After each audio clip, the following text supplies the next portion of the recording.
Hey there, welcome to your deep dive. You sent us a bunch of news from all over Iceland, Greenland, Faroe Islands, Norway, Sweden, oh, and even a little bit from the UK. So today we're creating like a snapshot of what's going on globally. Mm. We'll look at the big stories and the smaller ones too. It's really interesting, actually. You see all these headlines, and they seem so random, but they actually show us some bigger trends. Hmm. We'll see some anxieties about security and some shifts in society, I guess, and even how that whole war in Ukraine is impacting things. It's all kind of connected. Yeah, exactly. And get this, we've got a politician who just up and quit on live TV.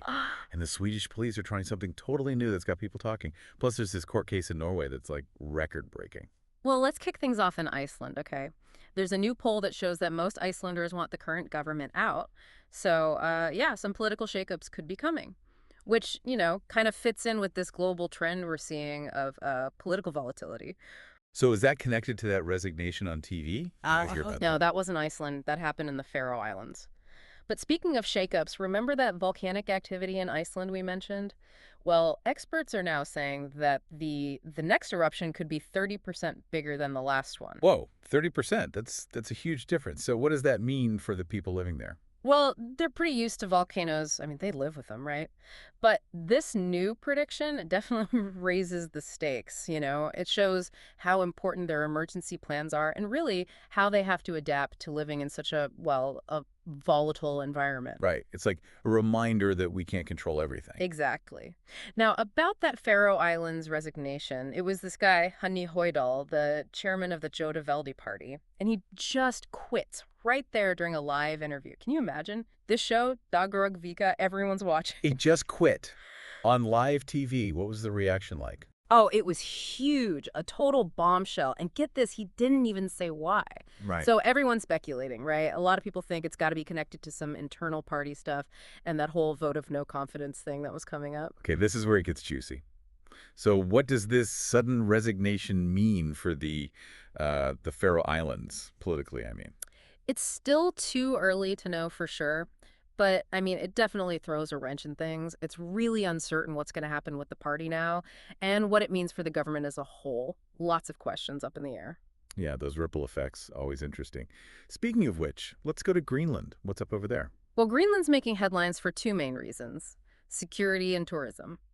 First, they're tightening up security for their telecommunications, protecting their infrastructure. Mhm. It makes sense with all these global cybersecurity worries we're seeing and the potential for things to get disrupted, especially with all the anxieties about Russia being so high. Yeah, that makes sense. Everything runs on tech these days, so protecting that infrastructure is, well, it's critical. Exactly. And it's part of a bigger trend too. Especially in Europe, countries are realizing they need to protect their digital systems like from all kinds of threats. It's a whole new battlefield in a way. Speaking of threats, Yeah. yeah, that war in Ukraine is a big one for sure. It is. And the effects, well, they're reaching far and wide. But okay, changing gears a little. Let's talk about tourism. Greenland's actually got this unique problem. They don't have enough hotel rooms in Ilulissat. That's their most popular tourist spot. Really? Too many tourists. Isn't that a good thing? It can be, but it also comes with its own challenges. Greenland, they want to attract visitors, of course, but they also have to protect their environment, which is pretty fragile, and also their local communities. This whole hotel shortage, it shows how they need to plan carefully and focus on sustainable tourism, so it doesn't backfire. Yeah, it's about finding that Yeah. balance. Economic growth, but doing it responsibly, right? Exactly. Now, back in Norway, there's this thing with the government's budget and their support for Ukraine. It's kind of controversial. Oh, what's going on there? Well, some people are saying that the Norwegian government is basically adding extra spending for Ukraine that wasn't in their original budget. Like they pledged 15 billion kroner, but the foreign minister has already kind of hinted that, well, that more money's coming.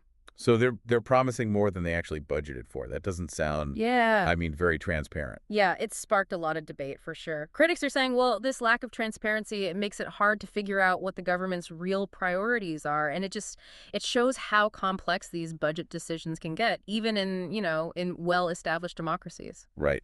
So we've got political intrigue and budget stuff happening in Norway. What else is going on in Scandinavia? There's a story from Sweden about this artist, Stina Wolter. She was taken off a TV show because of accusations of anti-Semitism, but over 500 people signed a letter defending her. They said her criticism was aimed at the Israeli government, not Jewish people as a whole, and that, it's dangerous to mix those two things up. That's a really sensitive topic. I mean, where do we draw the line between criticizing a government and crossing over into hate speech? It's a question we all got to think about, Yeah. especially these days with social media and everything. These things can blow up so fast. Yeah, it really makes you think before you post anything online. Okay, let's switch gears a little bit and talk about the UK. What's going on there? Well, there's news about this far-right activist, Tommy Robinson. He was arrested recently, and he's going to miss a planned protest in London. He's facing some charges like contempt of court and violating a court order from a previous lawsuit. Tommy Robinson. I feel like I've heard that name. Remind me, who is he again? He's a controversial figure, known for his anti-Islam views and his activism. He's had a lot of legal trouble over the years, often related to hate speech and even inciting violence. This arrest, it really highlights the tension between freedom of speech and, the limits of acceptable discourse. Yeah. Freedom of speech has its limits, right? There are consequences for promoting hate and violence. Absolutely. And it's another example of how global events, they often touch upon these really complex social issues that we're all, trying to figure out. Yeah, that's true. Okay, so we've covered a lot already. Volcanic eruptions, resignations, cybersecurity worries, the whole foreign aid thing. What's next on our little world tour of news? Let's go back to Norway, actually. We've got the record-breaking legal case, the Mm, one involving the 9-year-old boy who was awarded 26 million kroner. right. 26 million kroner. That's an insane amount of money. What happened in this case? Well, it involved this young boy who was left paralyzed because of some complications during his birth.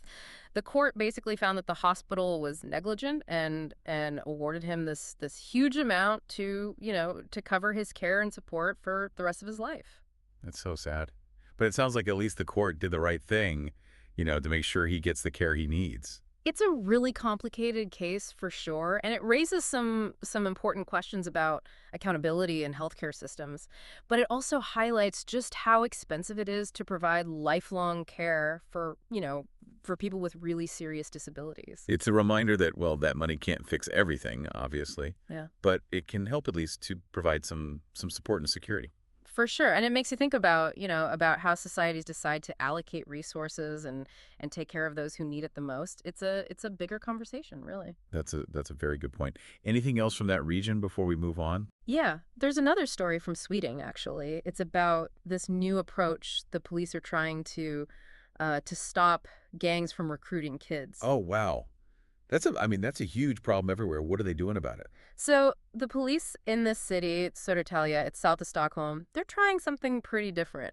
They're going door to door. Door to door. Yeah, like in neighborhoods where they know there's a lot of gang activity, they're talking directly to parents and, caregivers, explaining the dangers of gangs and offering support. Huh. Door knocking. That's a pretty personal approach. Do you think it'll work? It's hard to say. It's still early, right? But the police, they think that building these relationships with families, like directly, is super important. They want to build trust and give resources to parents who might be, struggling or feeling Yeah, lost. sometimes the simplest solutions are the best, right? Yeah. Especially with a tough issue like that. Now let's hop back over to Iceland for a sec. Their unemployment rate was 5.2% in September. That's pretty low, isn't it? Yeah, it's relatively low, which, it kind of suggests that their economy is in decent shape. Yeah. But even when the economy's strong, there are always going to be people who are struggling to find work. It's important to remember that. Yeah, you're right. It's easy to forget about the individual people behind all the big numbers. Speaking of individuals, our next stop takes us back to Greenland. There's a group of civil servants there who are, well, they're fighting for equal pension rights. Pension rights. Tell me more about that. So basically, there is a difference in the pension benefits that civil servants get in Greenland compared to those in Denmark. It's been an ongoing issue for a while now, and now this group of retired civil servants, they're really pushing for legislation to change it. So it's about equality Right. and fairness. Yeah, exactly. They're saying that everyone who's worked in civil service, no matter where they live, they should get the same benefits, which, you know, It highlights something important. Even in countries with, good social safety nets, there can still be inequality, and those inequalities need to be, well, addressed. It's a good reminder that progress, well, it's not always a straight line. It takes time and effort. Now let's head over to the Faroe Islands. Well, researchers there are tracking the movements of, get this, pilot whales. Really, they tag them. Yeah, they tagged two of them, and they're monitoring them as they swim south. Why are they tracking them? Are these the same whales that sometimes get, beached? Yeah, that does happen sometimes, unfortunately. But this research, it's really about understanding these animals better. They want to learn about their migration patterns, how deep they dive, their feeding habits, all that stuff. So it's about conservation, right? Yeah. Learning how to protect them. Exactly. It just goes to show how we can use technology to learn more about marine life and figure out how to keep it safe. It's pretty cool. It's a reminder that there's still so much we don't know about the natural world. Speaking of learning, we've got one last story from Iceland. Okay, what's happening there? This one's about public safety and security. With everything going on in the world, tensions are kind of high everywhere. So how is that playing out in Iceland? Well, they've decided to have, get this, armed police at the upcoming Nordic Council meeting. Armed police. Wow. Yeah, it reflects what's happening all over Europe, really. Security's being, especially, with the whole situation with Russia. It's kind of sad, isn't it? Yeah. Even events that are supposed to be about, cooperation, diplomacy, they're getting affected by all this conflict. It really shows how that war in Ukraine, it's casting a long shadow.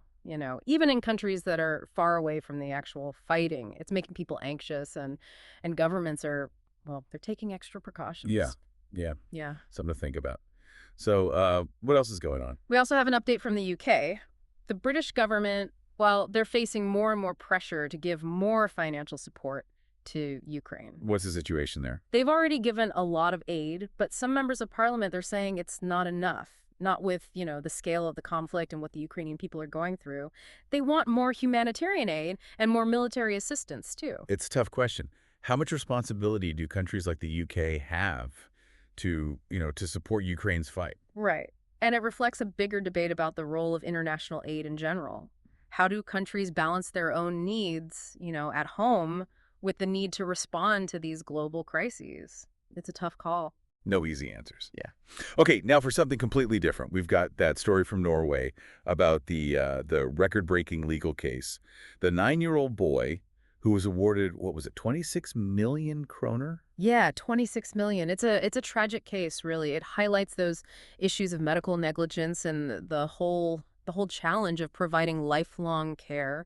The boy was paralyzed because of those complications during his birth, and the court found the hospital responsible. It's good that, that money won't change what happened, obviously. But at least it'll help provide for him, for the future. And it also brings to light how expensive it is to care for people with severe disabilities. And it raises questions about, how can healthcare systems do better? How can they prevent things like this from happening in the first place? Yeah, it's a good reminder that, well, that no system is perfect. There's always room for improvement. What else is happening in Norway? There's this fascinating study about how social media affects teenagers. Oh, what do they find? So this study was done by some researchers at the University of Oslo, and they found a link between, using a lot of social media and higher rates of anxiety and depression in teens. That's not really surprising, is it? We hear so much about how bad social media is for us. It's definitely a growing concern. This study just adds to the evidence. Too much social media, it can be really harmful to our mental health, especially for young people. Yeah, I wonder, what are the long-term effects going to be? It's a little scary to think about. A lot of people are asking that same question. This whole generation that's growing up online, constantly connected and comparing themselves to others. It's a whole new world. It's a topic that deserves a lot more attention, for sure. We need to be talking about this more. Absolutely. Okay, switching gears again. In Sweden, they're trying to get more people to use electric vehicles. Oh, that's interesting. How are they doing that? Well, the Swedish government is offering some pretty big financial incentives, to encourage people to switch to electric cars. And they're putting a lot of money into building charging stations and stuff, so it's easier to own and drive an electric vehicle. Yeah, we're seeing that push for electric vehicles everywhere now. Hmm. What do you think is driving it? I think it's a few things. Obviously, the environment is a big one. Electric vehicles, they don't have any tailpipe emissions, so they're better for the planet. And then there's the whole issue of energy security too, reducing our dependence on fossil fuels, which, with the whole thing going on in Ukraine, it's definitely on people's minds. Right. It's a reminder that global events, they can really push us to innovate, Hmm. and to rethink our priorities. What else is going on in Sweden? Oh, there's a story about a group of scientists. They made a pretty big discovery in renewable energy. Oh, cool. Tell me more. So these researchers at Chalmers University of Technology, they developed a new type of solar cell, and it's way more efficient than the old ones. Wow, so this could be a real game changer for solar energy. It could be, yeah. More efficiency means we can get more energy from the same amount of sunlight, which could have a huge impact on how many people start using solar power. That's exciting. Even with all the bad stuff going on in the world, there's still so much amazing progress happening, like Yeah. in renewable energy. Right. It's good to remember that. Okay, we've got an update on that artist in Sweden, the one who got taken off the TV show because of the anti-Semitism accusations. Stina Wolter. Oh, yeah, right. What's happening with that? Well, it seems like the whole controversy has started a bigger debate in Sweden about, free speech and where the line is between criticizing Israel and being anti-Semitic. Yeah, that's such a complicated issue. I mean, where do you even begin to untangle that? How's the debate going? Yeah. Well, people feel really strongly about it on both sides. Some people say that any criticism of Israel, no matter what it is, should be protected as free speech. And then others say that some types of criticism, well, they go too far, they become anti-Semitic, and that should be, you know, condemned. It's a good reminder that freedom of speech, it's important, but it also comes with responsibilities. What else is happening in Sweden? There's a story about how plant-based diets are becoming more and more popular. Really? Plant-based diets. Why is that making the news? Well, it seems like a lot of Swedes are giving up meat and dairy and switching to, plant-based alternatives. I wonder, is that about health or is it about the environment? Probably a little bit of both. Some people do it for the health benefits, and then others are worried about, the impact of animal agriculture on the planet. Yeah. It's interesting how our personal choices, they can reflect these bigger trends in society. For sure. Okay, let's hop back over to Norway for a sec. There's a group of archaeologists, and they made a pretty amazing discovery. Ooh, archaeology. Yeah. I love it. What did they find? They found a Viking ship burial. It dates back to the 9th century. It's a really incredible find. It tells us so much about Viking culture and their burial rituals. Wow, that's amazing. So what have they learned from it so far? Well, the ship itself is in really good condition, which is amazing. And they found all these artifacts too. Weapons, tools, jewelry, all this stuff that's helping them piece together a more complete picture of, of what life was like for Vikings back then. It's cool how history is always being rewritten Hmm. as we find new stuff. What else is going on in Norway? There's a new program there. It's designed to help refugees integrate into Norwegian society. Oh, that's great. What does it involve? It's focused on language learning, job training, and, cultural orientation. Mhm. They want to give refugees the skills and support they need to build a new life in Norway. That's wonderful. It's a good reminder that we need to show compassion and support for people who've been forced to leave their homes. It's so important. What else is going on? Let's go back to Iceland. There's been another volcanic eruption. Another one. Wow, that's the second one we've talked about today. Yeah, Iceland has a lot of volcanoes. This one isn't as big as the other one we talked about, but it's still causing some disruptions. Like what kind of disruptions? Well, some flights have been canceled and some roads are closed because of, the ash. But thankfully, it seems like nobody's been hurt and there hasn't been any major damage. Nature's powerful, that's for sure. We got to respect that. Absolutely. Okay, back in Greenland, they're trying to get more tourists to visit some of their less visited areas. Huh.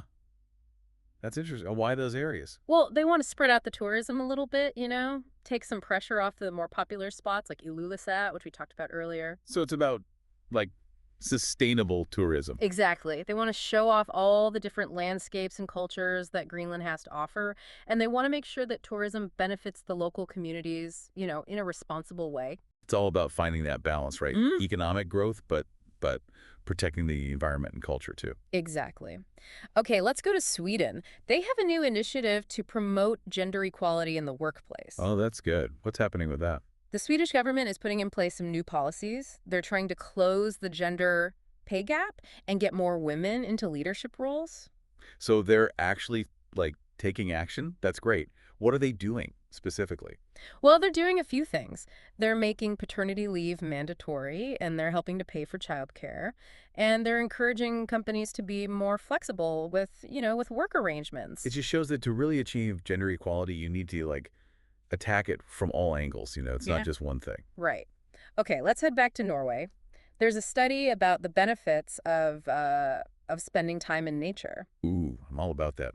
Tell me, what did they find? So, these researchers at the Norwegian University of Life Sciences, they found that being in nature is really good for you, both physically and mentally. Well, yeah, I mean, most people feel better after being outside. Right, that's true, but this study actually proves it. They found that spending time in nature can reduce stress, it can make you happier, and it can even help you think better. It's a good reminder to get outside more, you know. Enjoy the fresh air and sunshine. It's good for us. For sure. Now let's go to our last story for today. It's back in the Faroe Islands. There's a big debate going on about the future of their traditional whale hunt. Oh, right. That's a tough one. What's causing the debate? Well, there's a lot of international pressure to stop the hunt. People are worried about animal welfare and conservation. But the Pharaoh's people, I mean, they've been hunting whales for centuries, haven't they? It's part of their culture. It is, yeah. It's a really deep part of their history and tradition. But now they have to make a difficult choice. Do they keep doing something that a lot of people are against? Or do they change with the times, adapt to new values and priorities? It's like tradition and modernity are like clashing, right? And it forces us to really think about our values and make these tough choices. It's happening everywhere, I think. Exactly. And that brings us to the end of our global news roundup. It's easy to focus on the negative, but we've seen a lot of stories today about people being resilient and innovative and working to make things better. Yeah, that's true. I think it's easy to get, I don't know, bogged down by all the bad news in the world. But Mm. there's good stuff happening too. It's important to remember that. Absolutely. So as we wrap things up here, we wanted to leave you with a question. What story from today's deep dive, I don't know, maybe what stuck with you the most? What do you think it tells us about the world, the way things are right now? Something to think about. Yeah, good question. And on that note, I think we'll wrap up this deep dive. We hope you found it interesting and informative and maybe even a little bit inspiring. Stay curious out there, and we'll catch you next time.